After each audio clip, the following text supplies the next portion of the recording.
Hi, I'm Adam Zonder, the production manager for the Hangar Theater Company, and welcome to another episode of In Good Spirits.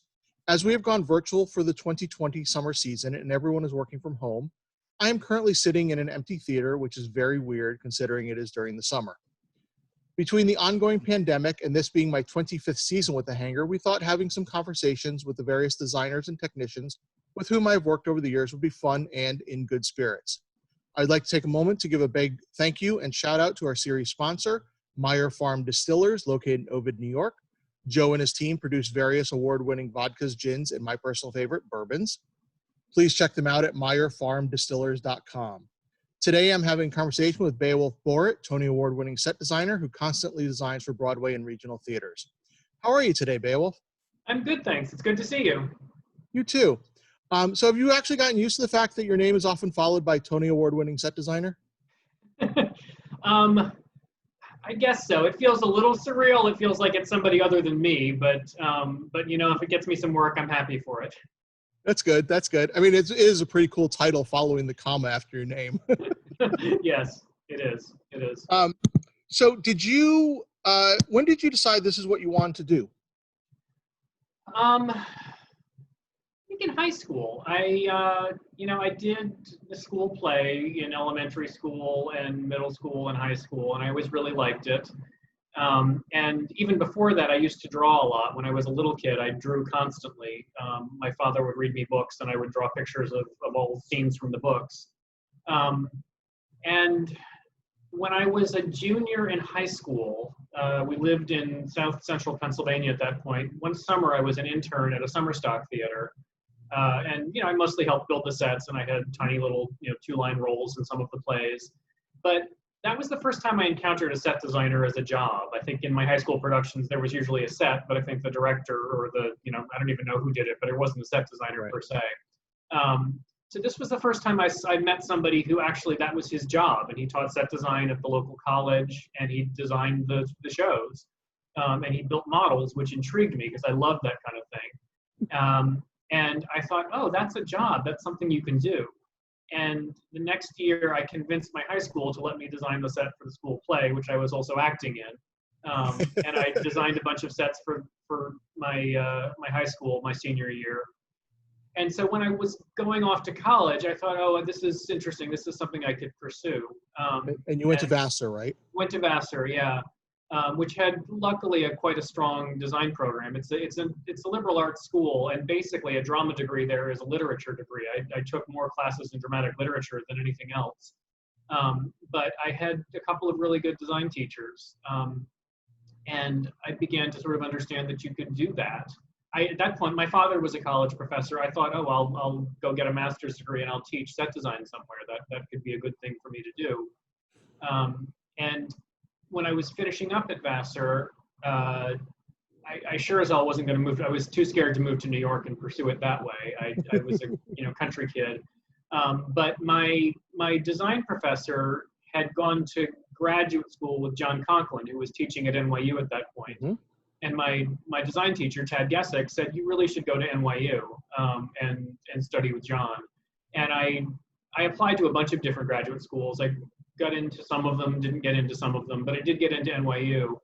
And so I kind of swallowed my terror and moved to New York. And I visited New York all the time. I liked going to theater. Vassar was close enough that it was an easy train ride to come down and see shows. But I was really scared moving here. And this was also in the early 1990s when New York was a little less safe than it is now. And it was legitimately a slightly scarier place to live. But grad school, put me here for 3 years. And I've got to say, for 2 of them, I hated the city passionately. But somehow by the 3rd year, I'd been here long enough and learned to deal with it enough that something clicked and I started to fall in love with the place. And I also, I started designing shows around the city, and NYU actually didn't really like us doing that. I think we were officially forbidden to do outside work while we were in school. But there was kind of an under-the-table understanding that as long as it didn't affect your classwork and you didn't use it as an excuse, no one was going to get on your case about it. And they kind of knew I was doing it. That's good. And it turned out to be the smartest thing I could have done, because when I graduated, I actually had quite a network of people built up because of that work I'd been doing. And I had some work. And I just kind of stuck around New York, and simplistic to say one thing led to another, but one show led to another. Mhm. And I got lucky, and one of those little shows I was doing in a 75-seat theater in the South Bronx got picked up by a commercial producer and got an off-Broadway run about a year after I graduated from NYU. Wow. And it wasn't successful. The Times hated it. It closed very quickly, but it did give me a line on my resume that allowed me to go bang on some bigger doors. Always helpful. Yeah, and I feel like that's actually been the story of my entire career, is like every time I've had some stroke of luck like that, it has allowed me to just bang on some bigger, fancier doors. And, you know, most of them stayed shut, but some of them opened. And, you know, here I am. So, what is about set design that you really enjoy, and how do you get excited about doing a show? You know, I think the thing that probably made me fall in love with it in the beginning was building models. I have always loved miniatures. I built model planes and stuff like that as a kid. When I was quite young, I used to take my Playmobil or whatever toys I had, and I'd build scenes from The Lord of the Rings, which I loved as a kid. And there was a period where my parents like gave over like all of the bottom shelves in their den, their bookshelves, were these setups I would put together of scenes from The Lord of the Rings. And I think I had some kind of intrinsic love of storytelling that way, kind of visual storytelling that is well suited to set design. And I honestly think that's the thing I fall in love with. I love theater people. I love the community. I love the collaboration with directors, especially. Every show is kind of a new adventure where I'm going to learn something new and learn about some topic I didn't know about before. And I find that very exciting. But I find the collaboration with a really good director is hugely exciting, because it turns the set into something that I wouldn't have come up with on my own. And it's also something that director wouldn't have come up with on their own. And hopefully those two things kind of cross-pollinate and really affect what the production is and what the storytelling is. And so when I even just one moment within a show of really kind of interesting, exciting visual storytelling where it's forwarding the play in some way, is kind of enough to keep me going and really excite me. And the advantage of having gotten to a place where I'm doing a lot of Broadway shows is those shows have a lot of money sometimes, and I get to come up with cockamamie ideas that, you know, I could think of in another theater, but I wouldn't be able to do. And I've done a few sets in my career where even as we're doing them, or to the point of showing them to an audience, I look at it and think, how the hell did somebody let me do this? Like, why is this okay? But, you know, I did a show that was a 60-foot diameter turntable with a 3-story set on it. And within that, it was all fully dressed out. We had hundreds and hundreds of props kind of dress out all of the interiors around the thing. But it was enormous. It was, Lincoln Center estimates it's the biggest turntable anyone's ever done on Broadway. And the thing weighed 100,000 pounds, and they had to bring engineers in to make sure the stage could hold it before we loaded it in. But the whole time we were doing it, I kept thinking, my God, how did they let me do this? This is crazy. Because someone liked the idea. Yeah, no, exactly. And it worked wonderfully. It was great. But it is, you know, you need an institution that can support an idea like that financially and in terms of the staff. And that is something that is, at least in this country, hard to find except on Broadway. Mm-hmm. A couple years after that, I did a musical, or not a musical, play, where we built a river on stage, and the entire upstage half of the stage was a 3-foot deep river that you could row a rowboat through. And in the pivotal scene of the play, two characters drown a third character in that river, and you see them like splashing around and sticking under the water and blah blah blah. But they literally rowed a rowboat across the stage, and it was the same thing. It just like, I just thought, like, how did somebody let me do this? But I was so glad they did. That's fantastic. I love that. What are some things that people might be surprised to learn about set design? God, I'm trying to think. I mean, you know, when people say it's crazy how much it costs, you know, a set for a Broadway musical could easily cost $1 million. You can buy several really comfortable houses in most of the country for that money. And what I try to say to people is, you know, imagine that you are building a house which has to be built one place, taken apart, put in the back of a truck, dragged to the middle of Manhattan, dragged through a door the size of your front door, reassembled by a bunch of guys in a couple of weeks, And then that house in the course every night has to be able to fly around, move up, fold apart, go into the wings, become as big as a matchbox, and also as big as a full stage. And it has to do that safely and reliably 8 times a week for potentially years. And you don't get to build a prototype. You're just doing it once and putting it in, and it's got to work. So that's why Broadway scenery costs what it costs. And it's a unionized situation where the people doing it are making the living wage doing it. They're making good money, they're getting benefits, they're supporting families on it.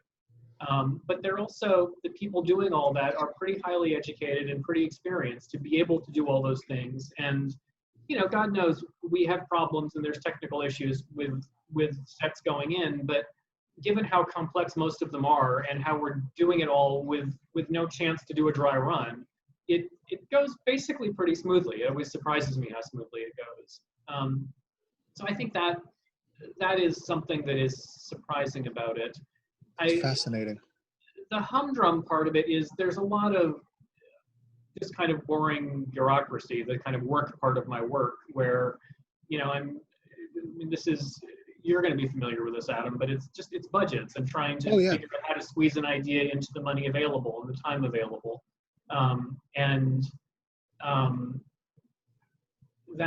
That part of the job isn't fun, but that being good at that is part of what allows you to do the part that is fun.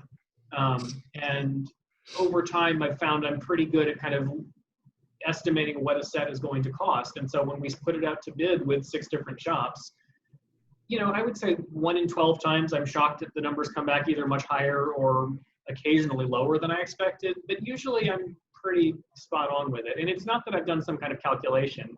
It's just I've done 450 sets at this point, and I, in an estimating kind of way, can look at them and more or less know what they're going to cost. So within that, you know, 450 sets that you've done, your first season at the Hangar was also my first season here. Yeah. You designed I Hate Hamlet and Rosencrantz and Guildenstern Are Dead, which ran in rotating rep. Do you have any recollection of either of those shows? I absolutely do. No, I was very proud of that set. I thought it was a weird pair of shows to put in rep with each other because they have nothing to do with each other other than they have a reference to Hamlet in them. But that actually turned out to be the key to figuring out the set for me, that I did Elizabethan architecture that made the kind of realistic set of I Hate Hamlet able to look kind of like a crazy Elizabethan apartment. And it allowed Rosencrantz and Guildenstern to be a weird kind of postmodern Globe theater, which, if I remember right, gave you a hernia. Yep, it did. But it was a tough set. I remember vividly sitting in the driveway of the Hangar carving Elizabethan sculpture for about 4 weeks out of styrofoam that we put all over the set. One of those heads still exists. It's in the lighting booth. That's amazing. Shakespeare. That's amazing. The Shakespeare one still exists. I love that. No, that was one of my favorite things to build, the all the movement that really didn't look like a lot of movement, but it was for the Rosencrantz and Guildenstern part, because we had those stairs that flipped down, and then we had the walls that came down as well. Yeah, I agree. It was, I think, for, you know, it was a smallish summer theater trying to put together a fairly complicated. It's complicated because of how it had to move, because it all folded up into itself and had to burst apart in the course of the show. And that kind of design is still sort of my favorite thing to do, where you put something on stage at the beginning of a play and you actually don't add or detract much from the stage, but that thing you're watching begins to sort of transform and change into something else and is part of the storytelling that way. And I think, you know, I always said that Rosencrantz and Guildenstern, it started as a weird kind of Elizabethan box on stilts. And in the course of the play, it transformed into the Globe Theater in front of the audience as the story of Rosencrantz and Guildenstern and Hamlet kind of unfolded. Mm-hmm. Yeah, it was really a lot of fun. So I'm guessing that you ended up designing at the Hangar because of Bob. Is that correct? That is true. Yeah, I met Bob Moss at NYU. I think I was doing an Elizabeth Swados musical that Playwrights Horizons Theater School was producing. And as part of that, I met Bob and encouraged him to bring me up to the Hangar, and he did. So after that first season, you returned the following year and designed the Crucible, which Yep. is actually still one of my favorite sets ever. It was super simple and uber detailed. Mine as well. I'm very proud of that set. I've never done the Crucible since, and it's a play I've always liked. And I think we had like $500 or something. There was like a budget crunch that summer, and I remember being told you got $500 for the set. And it really, I was very proud of that set. Honestly, I thought, well, how do I do a set for free? And I bet in Ithaca, New York, we can get trees for free. And so I think we basically paid for Luan to make a floor with a big cross in it. Yep. And you guys cut down a bunch of trees, and we made a set out of that. Yeah, no, it was a lot of fun. And as I said, it was really detailed. I was really proud of it. It was in my portfolio for a long time. I still think it was a very simple but very effective way to do the Crucible. Mm-hmm. I agree. Soon after that, you were still coming back and you started working with Kevin Moriarty. You have designed actually 13 shows at the Hangar over your career, 6 of them with Kevin. Wow. And I know you've worked with Kevin in Dallas as well. Is Kevin the director you've worked with the most? Yeah, that's interesting. He might be. He's certainly up there. I've done a lot of shows with Kevin. We've worked together for a lot of years. I actually think the person I have probably done the most shows with over my career is the choreographer Kelly Devine. In part, just through repetition, she choreographed. Excuse me. She choreographed both Rock of Ages. I need a drink. Yep. Rock of Ages and Come From Away, and we've done so many productions of both of those shows that adds up to a lot. And I've done quite a few other shows with her as well. But in terms of directors, Kevin might be the highest. I think I've done a lot with John Rando as well. It sort of over the years things add up when you work with people repeatedly. But Kevin may be the director I've worked with for the longest time that I'm still working with. Right. What are some of the shows that you and Kevin have done that stick out to you? The Midsummer that he and I did at the Hangar was the first show we ever did together, and that it sticks out both because it was an interesting approach to Shakespeare, but we also remounted it in Dallas 10 years later, which was interesting to kind of expand on the initial ideas. When we started doing it, I remember Kevin saying, "I don't want the forest to have any trees in it," which slightly blew my mind at the time, but at the same time, my approach to Shakespeare, in part because of that, is very much that Shakespeare wrote for there to be no scenery. He certainly did not have trees on stage in any of those productions where there are forests in the plays. He wrote for the Globe Theater, which was kind of a blank. Like there were stairs and platforms in it, but that audience, I think, was used to seeing every play there. So they didn't walk in and think, oh, this set means something. They just thought this is the theater. They didn't, right. There's some stairs there, but it didn't mean anything to them in terms of location. And because of that, Shakespeare is very good that at the beginning of any scene where you need to know where you are, somebody walks in and says, hey, this is a nice castle, or whatever. They always tell you where you are, or, it's dark out or whatever. There's always lines that describe what the location if it's important. And it actually kind of releases a set designer from any responsibility to provide location, which can be very liberating. It also means that if you decide to do some kind of realistic set, you suddenly have all sorts of different hurdles to deal with, which I've discovered when I try to do a realistic set for a Shakespeare play. But that Midsummer was utterly abstract. It was just a sort of a blank, empty space with a platform and some ladders in it. And the transformation that occurred through the show was the fairies came in with chalk and started writing graffiti all over things. And that chalk, in the course of the play, completely transformed the entire theater and made it almost unrecognizable by the end of the play. And then I guess you guys had to come in and wash it all off every night, and we started all over again. Yep, specific spots got washed off every night. Yeah. I remember doing all the chalk tests.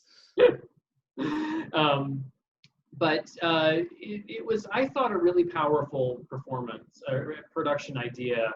And we basically remounted the same idea in Dallas 10 years later. I think it was the first production they did in their new theater when they opened it in really 2008 maybe. I don't remember exactly even when it was. And it was a different set because it was a different space, but it was still a thrust stage, and it was very much the same ideas.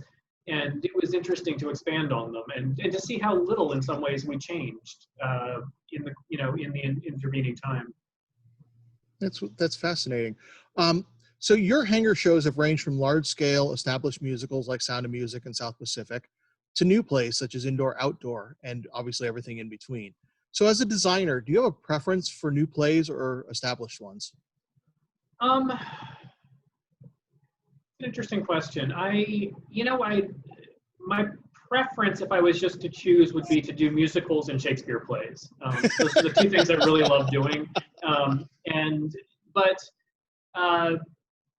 I will say this, that doing, especially with a musical, but to some degree with a play, doing an established script is in some ways easier, and it's fun because I know what it is. When I'm doing especially a new musical, the chances are the structure is going to change as we're doing it. So designing for it is a little bit like designing for a moving target. And I have to design sets that are flexible enough to accommodate some new scene that is not written yet, but I know will be written before we open the show. And it doesn't mean that I'm like trying to guess what that scene is going to be and plan for it. It just means the set has to be flexible enough to accommodate changes. Whereas if when I did On the Town on Broadway, it was the first revival of a musical I'd ever done on Broadway, and I had a lot of money to do it. And I thought, this is great. I know that scene 2 is always going to follow scene 1, and scene 2 is not going to suddenly end up in the middle of act 2. And you can design, because the set is kind of a big machine of pieces that have to move and interact through the course of the play, you can design in a different way when you're sure what the structure is going to be. And with especially a new musical, but to some degree with a new play, that is always going to be more fluid. And it has to be. That's part of the process of putting up a new show, is figuring out, oh, this doesn't work. This doesn't tell the story the right way. We have to change it. But I do design scenery slightly differently when that's what I'm dealing with. That makes perfect sense. So one of the other new plays that you designed at the Hangar was Bleeding Kansas. Right. Over the years, I've occasionally served as the technical director for Hangar shows, meaning I would work closely with the set designer to determine how the show would get constructed and how the pieces will move if needed. And as a TD, one of the most challenging and fun shows was that one that I've ever had. With your snapshot of what it would look like if a roof blew off a house in the middle of a tornado. Can you talk a little bit about that one? Yeah, that was a fun one. It was interesting when Kevin brought me that script. My father is a Civil War historian, and I grew up in Gettysburg, Pennsylvania. So John Brown and the whole Civil War story was kind of my childhood. I literally, when I was a little kid, we had a hallway with family pictures along it, and amongst the family pictures was a picture of Abraham Lincoln. Wow. And not that we ever said, oh, we're related to him. We're not related to him at all, but he was like an uncle or something. My father was a Lincoln scholar, and it was always such a part of my life that it felt like family. And so doing plays about history in general, but the Civil War specifically is interesting to me. And I was quite familiar with John Brown as a character, and it was interesting to get to tell that story. But also because of that, I think, because of sort of knowing the history well, and I tend to try to want to step back and not get too wrapped up in it, because the history isn't necessarily helpful to the storytelling of a play. And what I really was trying to capture in that play specifically was just the emotion of Bleeding Kansas and what happened there. That it was, in a modern sense, it was a civil rights terrorist going into enemy territory and murdering people.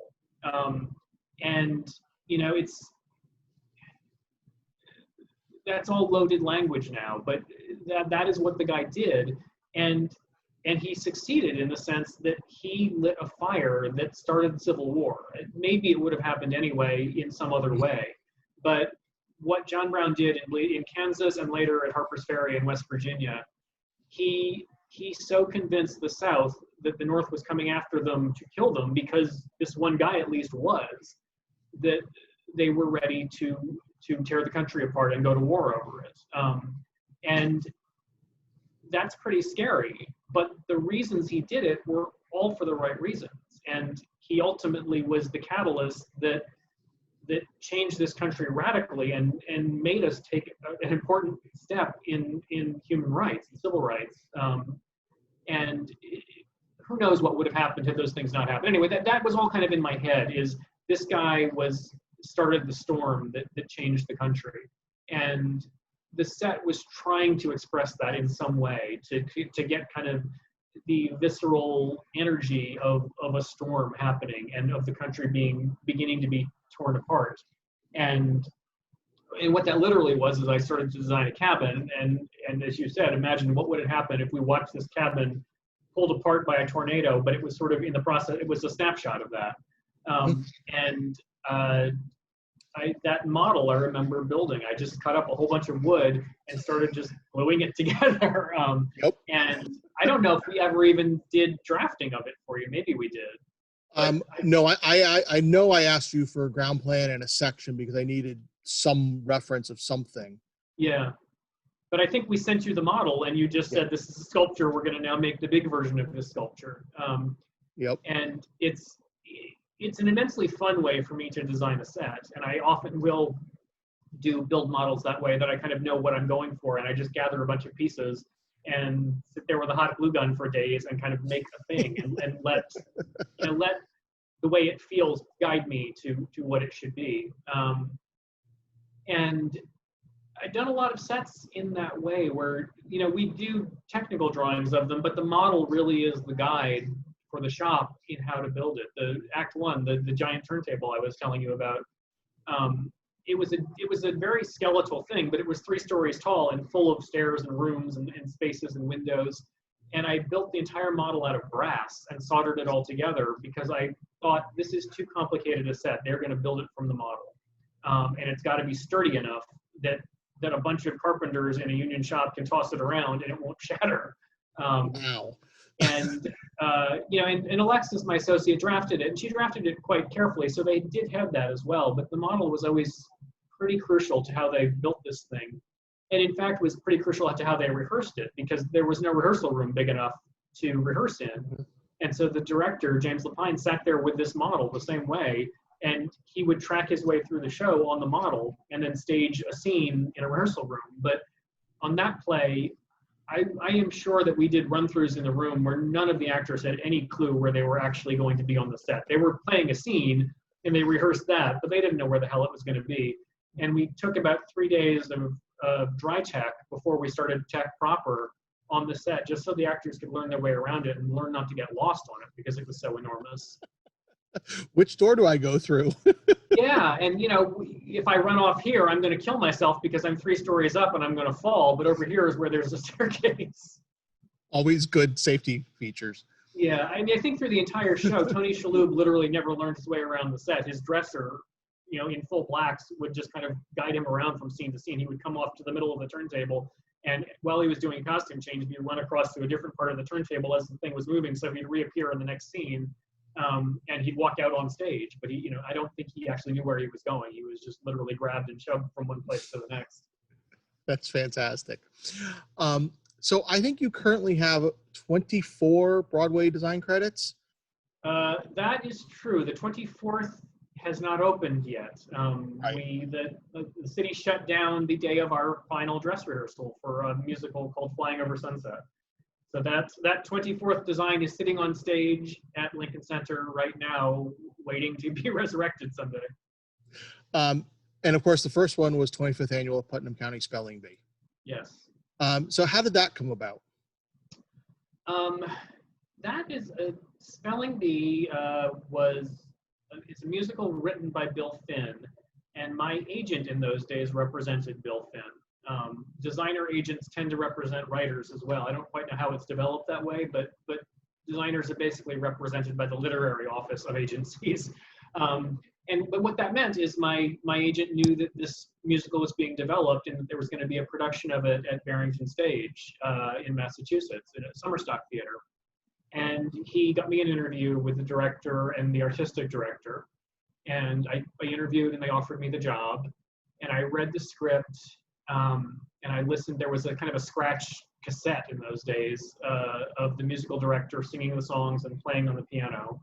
And I thought, this is the stupidest idea for a musical I have ever heard of in my life. It's adults playing children, which is a bad idea. There's a lot of audience participation, which is a terrible idea. these songs are ridiculous. I'm listening to like, you know, a man pound out these songs that are to be sung by children. And you know, and we're doing it in summer stock, literally in a cafeteria, and it didn't pay anything. And I called my agent and I said, this is a busy summer for me. You know, I've been trying to not do absolutely everything that comes along. I think I'm not going to do this show. And I was with that agent for 14 years. This was the only time in 14 years he said, you know what, I think you really need to do this one. And I was obedient enough that I was like, oh, okay, well, he's never said that to me before. I guess I'll do it. And I designed the sets, and we did the production at Barrington Stage. And Bill Finn and the director did not get along at all and spent the entire week fighting with each other. And it was a single set. It wasn't a hard set for me to do, but it was a hard tech because it was just sort of, I was watching this bloody battle where this quite famous, accomplished composer was constantly picking on this director who just did not have the stature to fight back very much.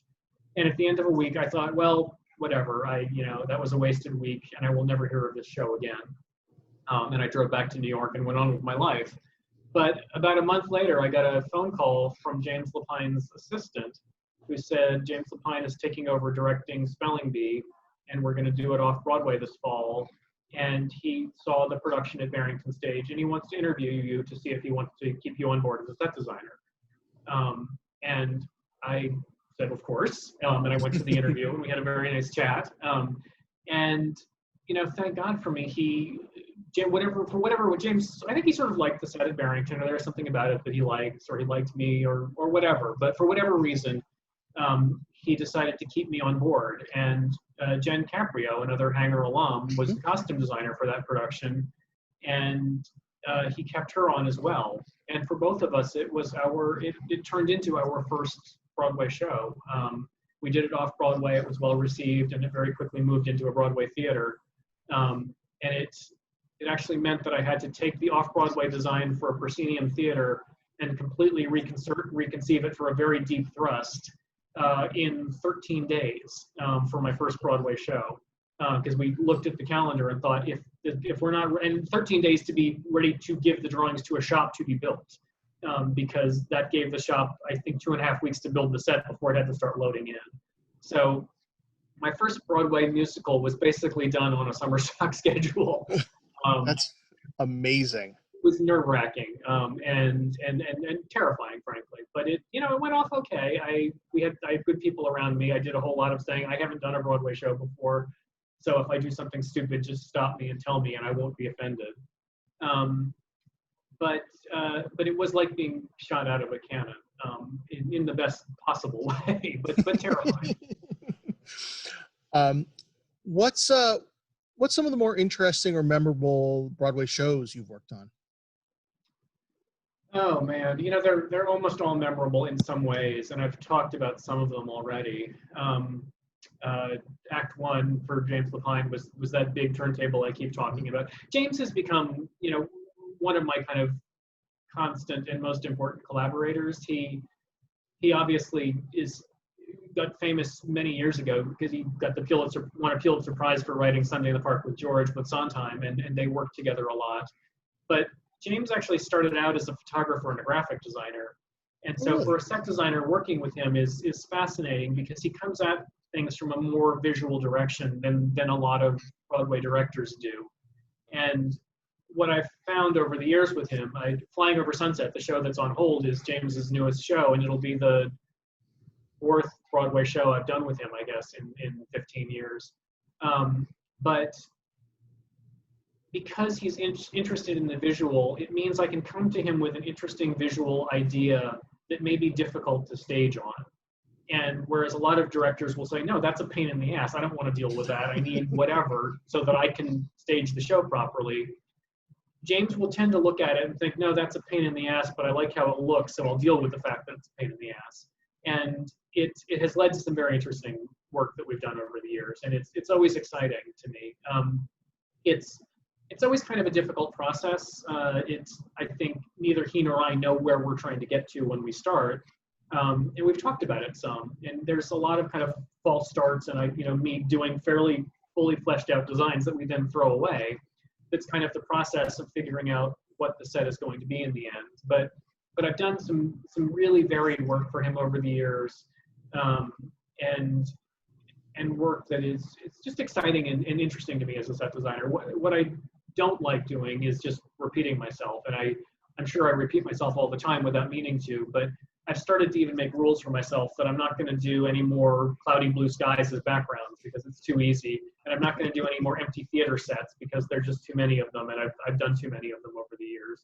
And I'm sure I will do both things again probably next year, but I'm consciously kind of trying to find other solutions to the things that seem to ask for those kinds of sets, because I just don't want to repeat myself, and it's kind of boring to just churn out the same scenery over and over again. Mm-hmm. And one of the things that's been exciting working for James is he very much doesn't want that, and he will push me into kind of new and interesting things. That's great. Yeah, so that's, in terms of just keeping things fresh and interesting, that's one of them. I don't know, I've been lucky enough to work with some pretty extraordinary directors and some real kind of legends of the theater that for whatever reason I got along with well. I did Hal Prince's last 2 Broadway shows. I've been working with Susan Stroman pretty regularly for the past 10 years, and we have, a bunch of things kind of, I think my first Tony nomination was for Susan Stroman on Scottsboro Boys. And we've done a bunch of really kind of varied work over the years, both on Broadway, but around the world, actually. We did a revival of Young Frankenstein in London recently that was radically different from the American production, and I think probably stronger because it was simpler. God, I got to work with Jerry Zaks, who was kind of a childhood idol of mine. I remember when I was in college coming into New York and seeing shows that Jerry was directing in the late 80s and the early 90s. And because I won the Tony for Act One, I kind of caught his attention, and he hired me to do A Bronx Tale for him. And that was kind of an exciting personal journey. My first jobs in New York were designing in the Bronx at a little theater on Arthur Avenue, which is the Little Italy section of the Bronx. And A Bronx Tale entirely takes place in that neighborhood. So weirdly, I knew the neighborhood really intimately and really well for somebody who was not from that neighborhood. But Chaz Palminteri, who wrote the movie and wrote the musical, grew up there. And Bob De Niro, who directed the movie and co-directed the musical with Jerry, he didn't grow up in that neighborhood, but he grew up as an Italian New Yorker, and he knows that world really well too. And the mix of those 3 guys, of Jerry Zaks, who is a real musical theater, kind of musical comedy genius, and then these 2 kind of tough New York Italian guys who are entertainers, but come at it from that side, created a really interesting mix. I think what Bob and Chaz didn't want it to be was musical comedy with a lot of jazz hands. And they, it's a story about gangsters, and they wanted it to have a toughness to it. And the 3 of them together, and I'm not sure it was always a smooth collaboration, but they sort of found their way through to telling the story that, to my mind, was kind of a traditional Broadway musical in the end. But from an angle you don't necessarily see Broadway musicals from. And I joked for a while that it was my Republican musical, that the audience that was interested in seeing A Bronx Tale on the musical was not the audience who comes to most Broadway shows. And 4 days into previews, it was very clear to us it was a different crowd who wanted to see this show. But that is fantastic. I don't think every musical has to be jazz hands, and it's why I love working with Lapine. It's why I love working with all these people that I just mentioned, because they are not just trying to recreate your stereotypical Broadway musical. They're taking that vocabulary and trying to use it for storytelling in a new way. And it's scary because you don't know if it's going to work on any particular show, and sometimes it doesn't. Sometimes you work really hard and it's just a mess. But when it does work and it's new and interesting, that's amazing, and that's really exciting to be part of. That's great. That's great. I do want to briefly ask you about Be More Chill, as almost the entire design team has worked at the Hangar. Oh, that's cool. You and Tyler Micolo as the lighting designer, and Ryan Rummery as the sound designer, and the late, great Dave Bova on wigs and makeup. Yeah. Be More Chill was a show that I was not supposed to be the designer of. There was another, actually last minute agent. This is a new agent now, but my agent called me and said, my client was designing the set for this show, Be More Chill, and the director is also my client, and they've had a falling out and are parting ways. And would you be interested in talking to them? Oh, by the way, it opens in a month. And I think literally I got the call. I had flown up for the day to Ogunquit, Maine, because we were putting up Smokey Joe's Cafe at the Ogunquit Playhouse, I think is the name of it. Mm-hmm. And then we was going to move to Off-Broadway after that. And my associate was putting it up there, but I flew up for the day to look at the set and make sure it was okay. And I said to my agent, I was like, well, okay, I have to take the train back from Boston tonight. So, send me the script. I'll read it on the train. And then I'll talk to the director in the morning. And I did, and I read it, and I really liked it, actually. I'm a sucker for kind of high school stories. I will watch any high school teen movie that comes on TV, no matter how bad it is, with great joy. I think I'm constantly trying to relive an unhappy high school experience, and I'm so happy to watch teenagers in movies come out well at the end, that I don't care how bad the movie is. But I think that's what appealed to me about Be More Chill also, that it was a fairly familiar story of a high school kid who was bullied and how he reacts to it and the lessons he learns from it. And the whole kind of sci-fi superhero part of it was also fun, but that wasn't my main attraction to it. Anyway, so I think Stephen Brackett, the director, he's like, I need a designer now. Right. And we had a very intense 10-day process of, like, I pitched him a few ideas and we talked about them, and then we were like, okay, we're going to do this one.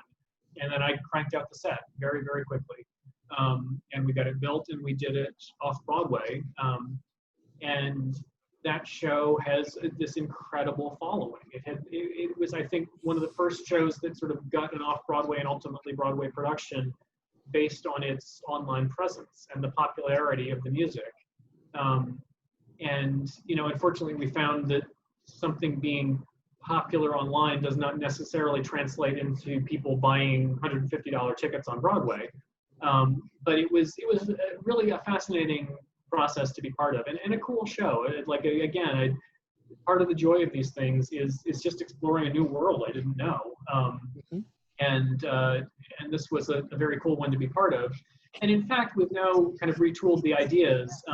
The pandemic has put a halt to this for the moment, but after Broadway was not a huge success, artistically, I was very proud of it. I loved the show, but it didn't make money, and it didn't receive a whole lot of acclaim from the industry, although the people who loved that show really loved that show. And our producers, God love them, said, well, we're going to try to figure out a way to make it have a future life. Ordinarily, when a show is not successful on Broadway, that's it. You've lost your money and that's the end of it. These guys said, no, we're going to figure out a way to do an inexpensive version of this. And they found a theater in London that was willing to let us do a production in London. And our assignment was, how do you do this show for very little money? And we sat down and we did it. We kind of took what we learned from Broadway and figured out how do we simplify it to the bare essentials. And I firmly believe that any story worth telling, you can tell it with an actor in a chair and it'll be good. It might be more interesting with the frosting of a lot of production around it, but ultimately theater is an actor saying words to an audience. And if those are good enough, you don't need anything else.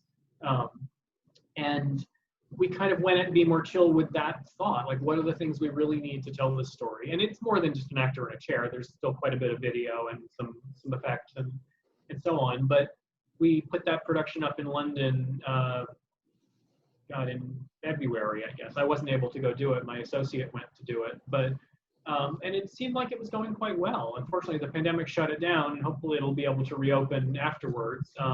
And we had plans to do it in Chicago, and I hope that will also happen afterwards. But again, these much simplified versions of it. And who knows, maybe that's what we should have done on Broadway as well. I never know the answer to that. I feel like with a Broadway show, there is some expectation of some bells and whistles. And frankly, I enjoy bells and whistles, and I like doing them. So it's my first instinct is not to throw them away, but Be More Chill has been an interesting journey that way, to try, all these different ways of tackling the same story, and how do you tell the story. Great, that's great. So I also have to ask you about your turn in front of the camera in a Microsoft Surface commercial. That is one of the weirdest moments of my life. How did that happen? Happened. That was truly my 15 seconds of fame. More people will know who I am because of that than from anything I ever do in set design. And honestly, until recently, I made more money doing that than I ever will doing any Broadway show. I'm sure. But no, that was just good luck, honestly. Microsoft was doing an ad campaign where I think they were just trying to compete with Mac, and they were trying to get artsy seeming individuals to say nice things about Microsoft, because basically everybody in the arts community and in theater is a Mac person. And my father-in-law used to work at IBM. And when I bought my first laptop computer, these many years ago in the last millennium, he had a deal on IBM computers and was able to get me a laptop quite affordably. And so I bought a PC because that's what I could afford. And that has rolled into many years later. I'm still an avowedly PC guy because that's what I learned how to use. And if you hand me a Mac, I don't know how to use it. I literally, I don't know what key does what. I'm sure I could learn if I really tried, but I'm just used to all the PC commands, and I bought a lot of software that I can transfer from one PC to a next, and I don't want to have to rebuy it all for Mac. And because almost everybody else in the theater uses Macs, they always give me crap for having a PC. And so I have a arsenal of snotty things to say back about how useless Macs are. And when Microsoft started looking for people to be in this ad campaign, they thought that theater design was maybe like a useful thing to them. They reached out to the theater design agents, and I think but a lot of the younger designers were submitted as potential people to do this campaign. And I did a Skype interview with the people from Microsoft and talked a little bit about some things I did. And I pulled up some virtual models that I'd made for Bronx Tale, actually, just because it was handy. And I said, look, this is some of the stuff I use a computer for. And when you take a 3D model and spin it around with your flyover tool, it looks cool. And I think they liked that. But I also had a bunch of just snotty things that I could toss out about Mac on the tip of my tongue. And one of which was, I said every time anyone asked me why I don't have a Mac, my response is because I wanted a real computer.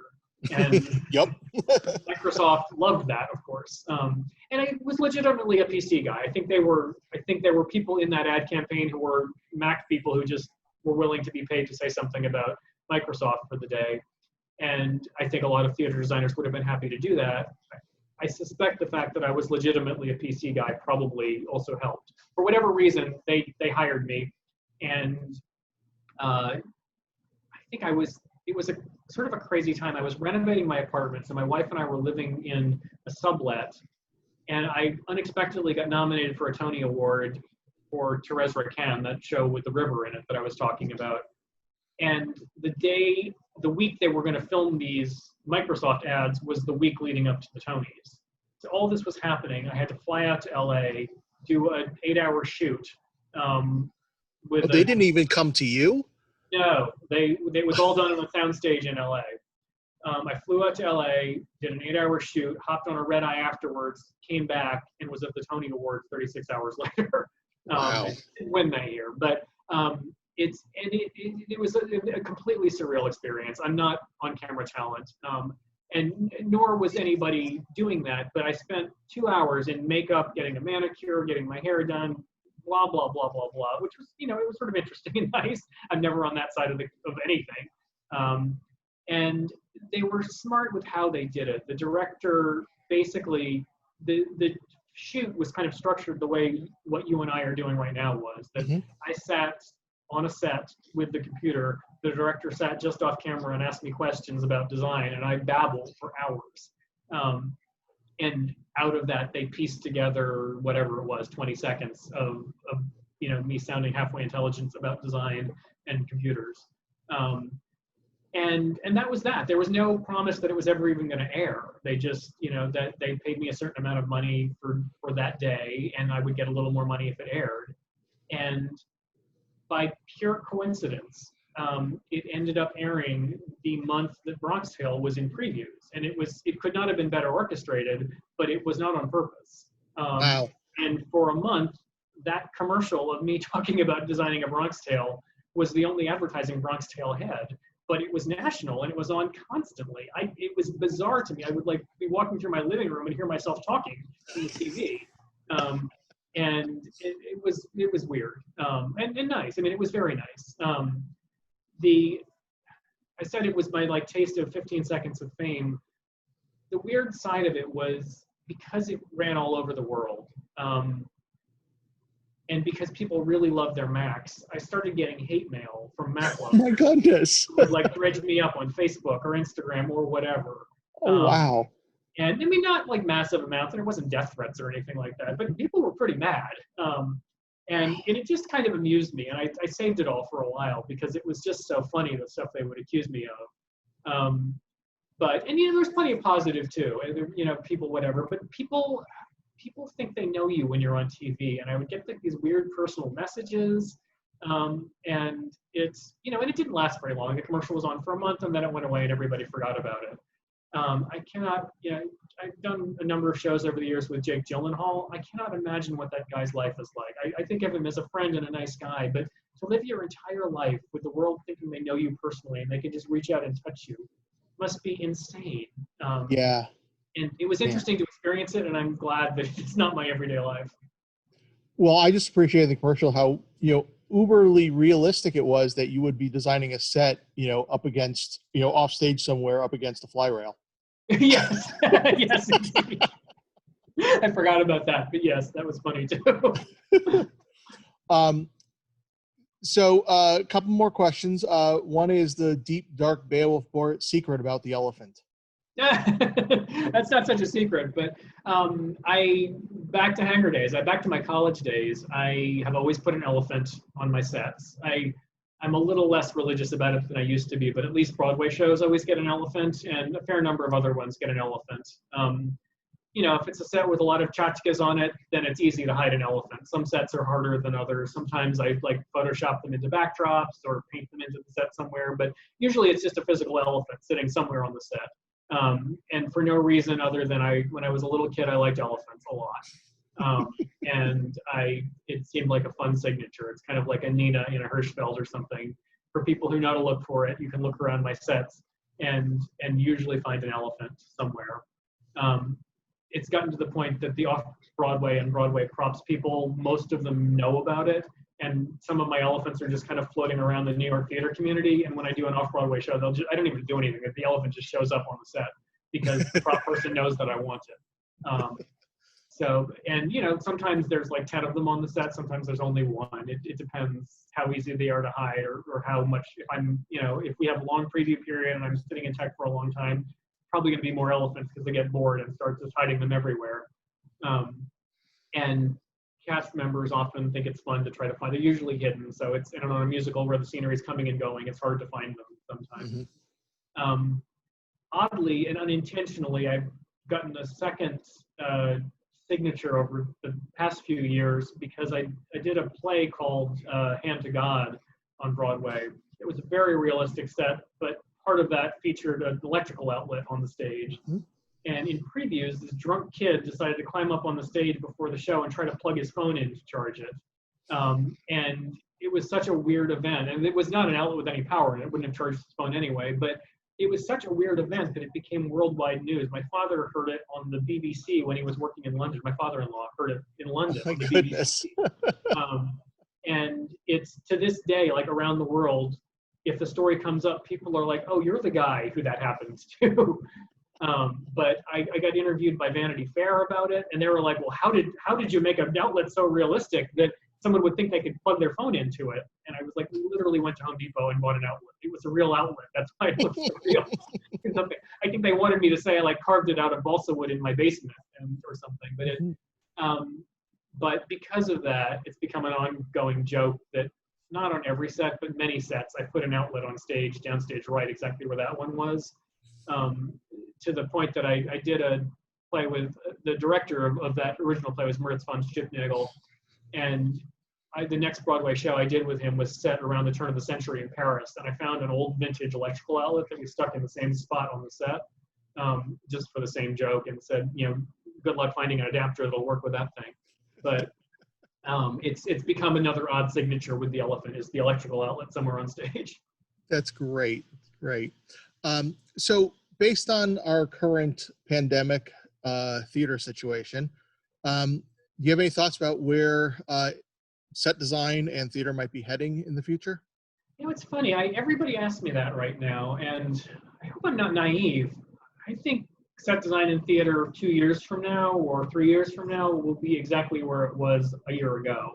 I hope I'm not massively wrong about that, but I don't think we're coming back doing live theater until there's a vaccine that works.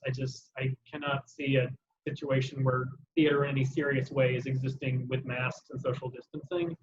I think there are productions that will happen that way, but Broadway sure as hell can't financially function that way, and it's not going to happen. And so unless there's a vaccine or some kind of therapeutic drug that is so good that we're just not scared of this thing anymore, I think theater is basically shut down for the most part. You know, maybe there will be enough kind of brilliant Zoom theater solutions that creates a new art form, but that's not live theater in the same way. And I think when we come back, I don't know what the financial repercussions are going to be of this. I think, you know, there are some theaters that are not going to come back, and there are some theater practitioners who are not going to financially survive this. And I don't know if those people will try to come back afterwards or not. So I don't even know how to predict that. Personally, I am, you know, trying to be careful with the money I have saved up, and between government loans and unemployment and so on, you know, chart how many months I can get through this and you know, be able to pick up and start again. And I think I will be able to do that, assuming that there is a cure on the timeline that they're kind of proposing right now. Right. But who knows? You know, I was listening to the news last night, and everyone keeps saying these vaccines look promising, but until we roll them out and see what happens, we don't know what's going to happen. So I don't know. I do not think, I think the first shows we do may have smaller budgets or no scenery or whatever, and smaller cats. I don't know. I think there will be financial repercussions. But my hope and my current belief is that once things do come back, if they come back, within 6 months or a year, the live theater audience is going to be really hungry for some nice entertainment. And I think theater will probably come back and do very well some months into the comeback. But I also think we're going to be the absolute last thing that reopens. Unfortunately, I agree with you. Yeah, so I think, you know, I'm hoping maybe next March, some of the shows that I had postponed last March will be able to get back on their feet again. I don't expect anything sooner than that. And it could be a lot later than that. So I don't know. I'm not really designing much right now. I'm sort of diddling around with some ideas on some projects that we hope we'll do someday, but you know, we don't know when or where. I don't know. That's my thought on it right now. I've done a bunch of Broadway shows, and I've been really lucky that a few of them have been hits. And because I did so much very poor, very small theater for so many years, as soon as I made a little money doing this, it all went into the bank, and I have some savings, and so I'm okay right now. That's good. I know that is not the case for a lot of the community, and that it worries me. And I wish I was Bill Gates and could just like throw money at everybody. And I don't know what to say. I see that pain. I wish I knew how to help it. And I think it's about to get worse if the government doesn't extend the federal unemployment payments. And I don't know what's going to happen or not. I think we have a looming unemployment crisis and a looming foreclosure crisis in the next 2 months that is scary and is going to hurt a lot of people in this business who live kind of paycheck to paycheck or gig to gig. And I just this morning was talking to a kid who had interned with me and assisted me a little bit. It was just out of graduate school. And he just emailed me and said, and he's Chinese, and he said, you know what, between the immigration issues and not being able to work as a freelancer, I have to go back to China. And I wrote him and I said, you know, good luck to you, and I get it, and I hope in a year or two maybe things turn around and you can come back. But for the people who are just coming out into the business right now, who haven't had a chance to build up any kind of savings or a career, my heart bleeds for them, and I don't know how to help exactly. I have never been so glad to be an old white guy with a little bit of a financial cushion, because it's scary. And I don't know, and I'm just stating the obvious. I don't know how to help it exactly, but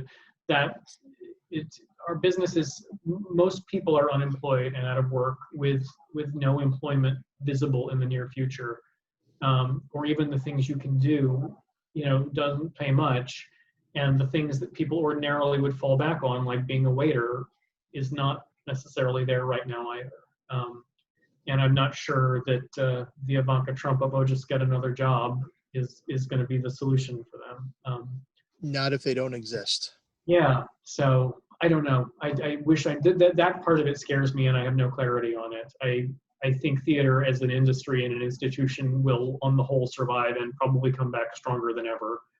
I don't know what the timeline for that is, and I have no secret knowledge. Maybe that won't happen, but that's what I feel is in the future. No, I'm in agreement with you about the coming back stronger, because I think that people are going to be really excited about being with other people again. Yeah. So, I also think the history of theater, this is not the first plague the theater has encountered. You know, anyone who's read any kind of history of Shakespearean England, it was constant. But, you know, even the 1920 flu that shut the country down, I read a lot of history, and I was kind of vaguely aware that happened. And I have never caught any kind of blip of it as affecting the cultural history of this country one way or the other. I'm sure theater shut down then, but it didn't, the echo of it was not big enough that it shows up in plays or anything. Like, you wouldn't even know it existed. The fact that it was referenced on Downton Abbey was, I think, the first time I ever saw it even referenced in any kind of popular entertainment. That's probably true. Yeah, I'm sure there are others, but I think, I have a feeling that 10 years from now, we're going to almost forget this happened, except for the people who were scarred or you know, devastated by it. A friend of mine died of it a couple days ago. Oh, I'm so sorry. He was a friend of a lot of people's, but it was a wonderful actor who I'd known for a long time, who, you know, was sick for 3 months and then finally succumbed to it. And for someone like that, obviously, there's no coming back. But I think for those of us who do get through it, the industry will come back. No, I agree with you. Well, thank you very much, Beowulf. It was my really pleasure. Good catching up with you. The same. Really good to see you. I mean, honestly, talking about duration of time, you're one of the people that I worked with very early in my career that I'm still in touch with, and it's nice to see old friends. I'd like to once again thank our sponsor, Meyer Farm Distillers. And thank you again, Beowulf. It's been a pleasure. My pleasure. Stay safe and be well, everyone. You too.